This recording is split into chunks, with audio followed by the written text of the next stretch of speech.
ഇസ്രായേലിൽ നിന്ന് നിരന്തരമായി വാർത്തകൾ വന്നുകൊണ്ടിരിക്കുകയാണ്. അതിൽ പ്രധാനമായിട്ടും ഗാസ റീജിയണിൽ പുതിയതായി പറയാനുള്ളത് ആർട്ടിലറി ഗാസയിലേക്ക് പ്രവേശിച്ച് ഏകദേശം 1 കിലോമീറ്റർ ഉള്ളിലേക്ക് കടന്നു എന്നുള്ളതാണ്. അപ്പോൾ ഗാസ റീജിയൻ എന്ന് പറയുന്നത് അത്ര വലിയ വീതിയുള്ള സ്ഥലമല്ല. ഏകദേശം 10 കിലോമീറ്റർ, ആവറേജ് 10 കിലോമീറ്റർ അതിന് വീതിയുള്ളൂ. ലെങ്ത് എന്ന് പറയുന്നത് 35 കിലോമീറ്ററാണ്. അപ്പോൾ അതിൽ 1 കിലോമീറ്റർ റീജിയണിൽ ആർട്ടിലറി പ്രവേശിച്ചു എന്ന് പറഞ്ഞാൽ ആ 1 കിലോമീറ്റർ റീജിയൻ ഇസ്രായേലിൻ്റെ കയ്യിലായി എന്നർത്ഥം. ഈ ആർട്ടിലറി പ്രവേശിച്ച റീജിയൺ ഒന്നും ഇനി തിരികെ പാലസ്തീനികൾക്ക് പ്രവേശിക്കാൻ കഴിയുകയില്ല എന്നുള്ളതാണ് സംഭവിക്കാൻ പോകുന്നതെന്നാണ് ഞാൻ വിചാരിക്കുന്നത്. അപ്പോൾ അതിനിടയിലൂടെ അവർ ഹമാസ് ഭീകരരെ നിരന്തരമായിട്ട് ബോംബ് ചെയ്യുന്നുണ്ട്. അതിൽ ആൾനാശം ഉണ്ടാകുന്നുണ്ട്. 35 പേര് 37 പേര് എന്നൊക്കെ റിപ്പോർട്ടുകൾ വരുന്നുണ്ട്.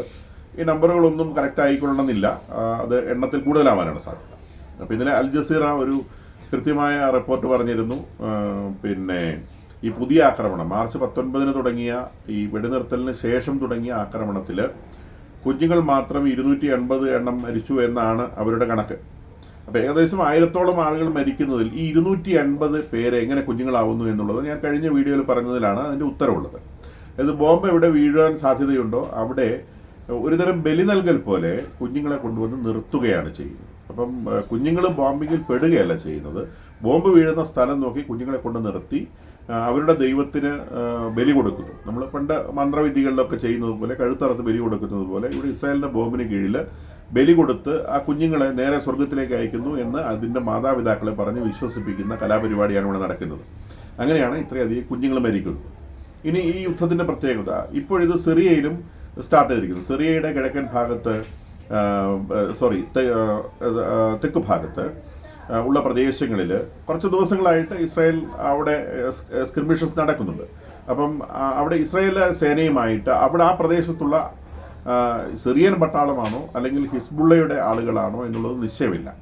അവർ യുദ്ധത്തിലാണ്. അപ്പോൾ സിറിയൻ പട്ടാളത്തിന് നേരെ ആദ്യം ആക്രമിച്ചതിൻ്റെ ഭാഗമായിട്ട് അവർ തിരിച്ചാക്രമിക്കുകയാണ് ചെയ്തതെന്നാണ് ഇപ്പോൾ ലേറ്റസ്റ്റ് ആയിട്ട് വരുന്ന ന്യൂസുകൾ. അതായത് ഇസ്രായേൽ പട്ടാളത്തിന് നേരെ ആക്രമണം വന്നതിന് ഭാഗമായിട്ട് ഇസ്രായേൽ തിരിച്ചാക്രമിക്കാനുണ്ടായെന്നാണ് ഇപ്പോൾ ലേറ്റസ്റ്റ് ആയിട്ട് വരുന്ന ന്യൂസുകൾ. ആദ്യമൊക്കെ എയർ റെയ്ഡ്സ് നടത്തി എന്നാണ് വാർത്തകൾ വന്നിരുന്നത്. ഇപ്പോൾ വരുന്നത് അങ്ങനെയല്ല. ഇപ്പോൾ വരുന്ന വാർത്തകൾ പറയുന്നത് അവിടെ ഇസ്രായേൽ പട്ടാളത്തിന് നേരെ വെടിവെപ്പ് ഉണ്ടാവുകയും ഇസ്രായേൽ പട്ടാളം ഡ്രോൺ ഉപയോഗിച്ച് ഇത്തരം മൂവ്മെൻറ്റുകളെ ലൊക്കേറ്റ് ചെയ്തിട്ട് അവിടെ ബോംബ് ചെയ്യുകയും ചെയ്യാനുണ്ടായിട്ടുള്ളത്. ജെറ്റുകളല്ല, ഡ്രോണുകൾ കൊണ്ട് ബോംബ് ചെയ്യുകയാണ് ചെയ്തിട്ടുള്ളത്. അപ്പോൾ ആകാശത്ത് നോക്കി എവിടെയാണ് ആളുകൾ കൂട്ടം കൂടുന്നത് അല്ലെങ്കിൽ അക്രമികൾ കൂട്ടം കൂടുന്നതെന്ന് കണ്ട് അവിടെ ബോംബ്, അങ്ങനെയാണ് 6 പേര് മരിച്ചു എന്ന് പറയുന്നത്. അതായത് അവിടെ ഒരു യുദ്ധമുഖം തുറക്കാനുള്ള സാധ്യത കാണുന്നുണ്ട്. അപ്പോൾ ഇന്നലെ യൂറോപ്യൻ യൂണിയനിലെ മിനിസ്റ്റേഴ്സ് പലരും പറയുന്നു ഇസ്രായേൽ എന്തിനാണ് സിറിയയിൽ പോയിട്ട് ആക്രമണം നടത്തുന്നത്? സിറിയ ഇങ്ങോട്ട് യുദ്ധം ചെയ്യുന്നില്ലല്ലോ, പിന്നെ ഇസ്രായേൽ അങ്ങോട്ട് പോയിട്ട് യുദ്ധം ചെയ്ത് വെറുതെ കുഴപ്പമുണ്ടാകേണ്ട കാര്യമുണ്ടോ? ലെബനോണിലും ഇതേമാതിരിയുള്ള പ്രശ്നങ്ങൾ നടക്കുന്നുണ്ട്. ഇസ്രായേൽ ബോംബിംഗ് നടക്കുന്നുണ്ട് ഹിസ്ബുള്ളയുടെ നേരെ.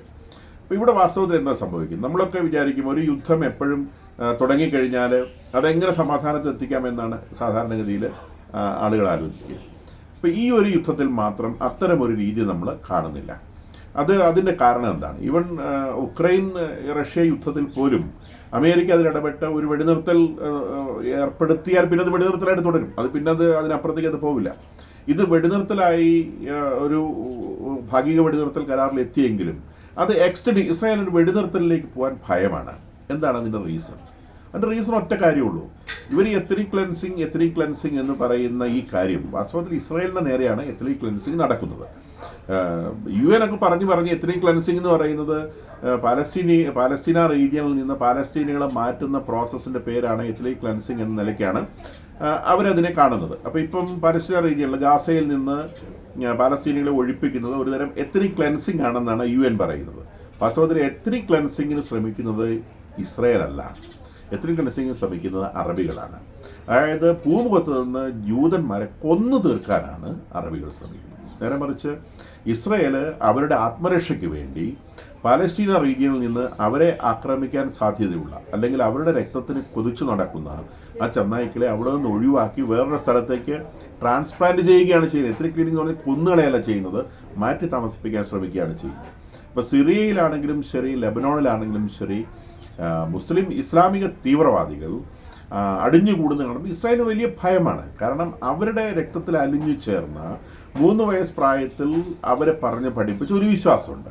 ആ വിശ്വാസം ഇതാണ്: നമ്മുടെ പ്രവാചകനെ വിഷം കൊടുത്തു കൊന്ന ജൂതന്മാരെ വധിച്ചു തീർക്കുക എന്നുള്ളതാണ് സ്വർഗത്തിൽ പോകാനുള്ള ഏറ്റവും എളുപ്പ വഴി. അപ്പോൾ അതുകൊണ്ട് സ്വർഗത്തിലൊരു സീറ്റ് ഉറപ്പിക്കണോ, ഒരു ജൂതനെ കൊന്നാൽ മതി. അപ്പോൾ ആ ഒരു ചിന്ത മനസ്സിൽ വഹിക്കുന്ന നിരവധി ആളുകൾ രാജ്യത്തിൻ്റെ വിവിധ ഭാഗങ്ങളിൽ നിന്ന് തങ്ങളെ കൊന്നു തീർക്കുവാൻ വരികയാണ് എന്നുള്ള ബോധ്യത്തിൽ, ഭയത്തിൽ നിന്നാണ് ഇസ്രായേൽ ഇത്രയും വൈൽഡായിട്ട് റിയാക്ട് ചെയ്യുന്നത് എന്ന് മനസ്സിലാക്കണം. ഇപ്പോൾ സിറിയയിലാണെങ്കിലും ശരി, സിറിയയിൽ ഇപ്പം ഭരണം മാറി, ഇത് തീവ്രവാദികളുടെ ഭരണമാണ് ഇപ്പോൾ നടക്കുന്നത്. പക്ഷേ അവരത് ചെയ്യുകയില്ല എന്ന് പ്രോമിസ് ചെയ്തിട്ടുണ്ട്. പക്ഷേ ഇസ്രായേൽ വിശ്വസിക്കാൻ തയ്യാറല്ല. കാരണം അവർക്ക് ഉറങ്ങാനാവില്ല. കാരണം ഇത് വളരെ ചെറുപ്പത്തിലെ ഈ കൂട്ടരുടെ തലയിൽ അടിച്ചു കയറ്റി വെച്ച ഒരു ചിന്തയാണ് ജൂതന്മാരെ കൊന്നുകളയുക എന്നുള്ളത് തങ്ങളുടെ മിഷനാണ് എന്നവരെ പറഞ്ഞു പഠിപ്പിച്ചിട്ടുള്ളത്. ലെബനോണിലും ഇതേ കാര്യം തന്നെ സംഭവിക്കുന്നു. ഹിസ്ബുള്ളകൾ അവിടെ കൂട്ടം കൂടുമ്പം ഇസ്രായേലിനെ സംബന്ധിച്ച് അവരുടെ നേരെ വരുന്ന ഒരു വാളായിട്ടാണ് അവരതിനെ കാണുന്നത്. ഈ പറയുന്ന ഗാസയിൽ പാലസ്തീനികളെ വെച്ചുകൊണ്ട് ഇസ്രായേൽ ഉറങ്ങാനേ ആവില്ല. കാരണം നമ്മൾ ശ്രദ്ധിക്കണം, ഈ ഒക്ടോബർ 7, 2023 എന്തിനാണ് പാലസ്തീനികൾ ഇസ്രായേലിൽ കടന്നു കയറിയത്? സാധാരണ ഒരു യുദ്ധത്തിന് ഒരു ലക്ഷ്യമുണ്ട്. ഏതെങ്കിലും ഭൂപ്രദേശം പിടിച്ചെടുക്കുക, അല്ലെങ്കിൽ പിടിച്ചെടുത്ത് ഏതെങ്കിലും ഭൂപ്രദേശം ഒഴിവാക്കിയെടുക്കുക. ഇത് അങ്ങനത്തെ യാതൊരു ഉദ്ദേശവും ഉണ്ടായിരുന്നില്ല. ഇവരിതിനകത്ത് കയറിയത് ഭീകരപ്രവർത്തനം സംഘടിപ്പിക്കാൻ വേണ്ടി മാത്രമാണ്.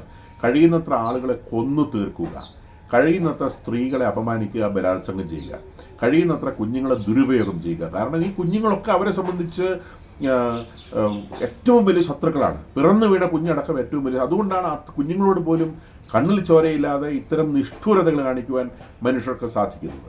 അപ്പോൾ ഇത് നാളെ ഇനിയും ഇത് റിപ്പീറ്റ് ചെയ്യപ്പെടും. കാരണം ഒരു കാരണവുമില്ലാതെ, ഒരു ലക്ഷ്യമില്ലാതെ ഇവരിതിനകത്ത് ആക്രമണം കാണിക്കാൻ വേണ്ടി മാത്രം ഇതിനകത്ത് കടന്നു കയറുകയും ആളുകളെ വധിക്കുകയും ഒരുപാട് പേരെ പരിക്കേൽപ്പിക്കുകയും ഒരുപാട് സ്ത്രീകളെ അപമാനിക്കുകയും കുഞ്ഞുങ്ങളെ അപമാനിക്കുകയും ഒക്കെ ചെയ്ത് അവസാനം ബാർഗെയിൻ ചെയ്യാൻ വേണ്ടി, തിരിച്ചാക്രമണം വരുമ്പോൾ ബാർഗെയിൻ ചെയ്യാൻ വേണ്ടി ഒരു 250 പേരെ പിടിച്ച് ചാക്കിനകത്താക്കി കൊണ്ടുപോവുകയും ആ കൊണ്ടുപോയ ആളുകളിൽ തന്നെ ബഹുഭൂരിഭാഗത്തിനെയും ശവമാക്കി മാറ്റുകയും പീഡിപ്പിക്കുകയും ഒക്കെ ചെയ്ത് അതാണ് ശരിക്കും അതാണ് എത്നിക് ക്ലീനിങ് എന്ന് പറയുന്നത്. ഇവിടെ ഈ ജൂതന്മാരെയാണ് ശരിക്കും എത്നിക് ക്ലീനിങ് നടത്താൻ വേണ്ടി അറബ് ഭീകരർ ഇസ്ലാമിക ഭീകരർ ശ്രമിക്കുന്നത്.